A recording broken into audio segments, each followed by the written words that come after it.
L'homme a tendance à mettre une barrière entre lui et les animaux. On a tendance à se croire supérieur, plus intelligent, mais on oublie bien trop facilement qu'on est des animaux parmi tant d'autres, et que pour ce qui est de l'intelligence, nous ne sommes pas les seuls à faire des étincelles.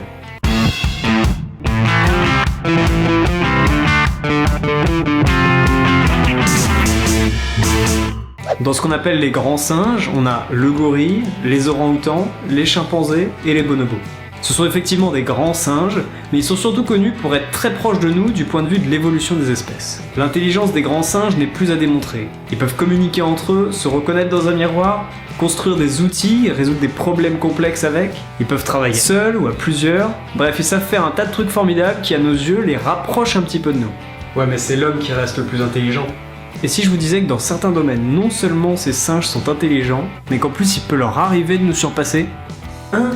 Le chimpanzé Ayumu, par exemple, est devenu très célèbre pour sa vivacité d'esprit et pour son excellente mémoire immédiate. Il est capable de se rappeler très rapidement une séquence de chiffres et les retranscrire dans l'ordre sur un écran tactile à une vitesse bien supérieure à un être humain entraîné et avec un temps d'affichage des chiffres bien plus court. Ce singe est un génie et il en a ridiculisé plus d'un. Et même si Ayumu est perçu comme une exception parmi ses confrères, dans ce genre d'exercice sur la mémoire immédiate, les chimpanzés sont très forts et bien souvent meilleurs que l'homme. Waouh! Par ailleurs, ces grands singes ont des mains très similaires aux nôtres, et des scientifiques ont réussi plus d'une fois à apprendre le langage des signes à certains de ces singes. Quoi, ils parlent en plus? Eh oui, ils peuvent parler.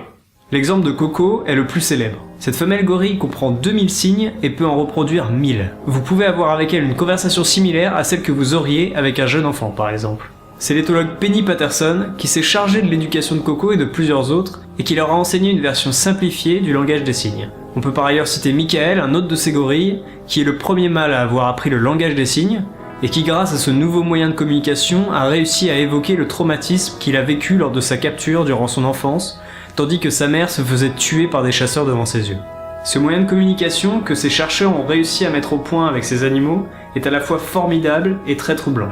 Car il nous rappelle que les animaux, qui sont parfois considérés comme des commodités dans notre société, sont en fait des êtres doués d'émotions et de sentiments et que nos actes peuvent avoir un véritable impact sur ce qu'ils ressentent et expriment.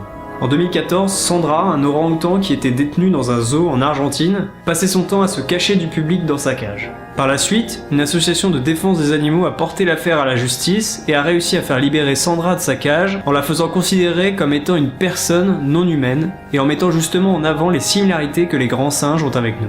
Cette première mondiale peut faire gentiment sourire, mais elle montre que petit à petit la société se rend compte des similarités qu'on peut avoir avec les autres animaux et que eux aussi méritent d'avoir des droits. On peut parler longtemps de l'intelligence de tel ou tel animal en le comparant à l'homme, mais dire que l'un est plus intelligent que l'autre serait une erreur. Car il n'existe pas une seule intelligence, mais en fait plusieurs, et se comparer aux animaux sur des critères propres à l'homme est une absurdité. Chaque espèce a des capacités cognitives que d'autres n'ont pas, et toutes sont intelligentes d'une manière ou d'une autre. Ouais, mais les singes, c'est vraiment des oufs. C'est pas faux.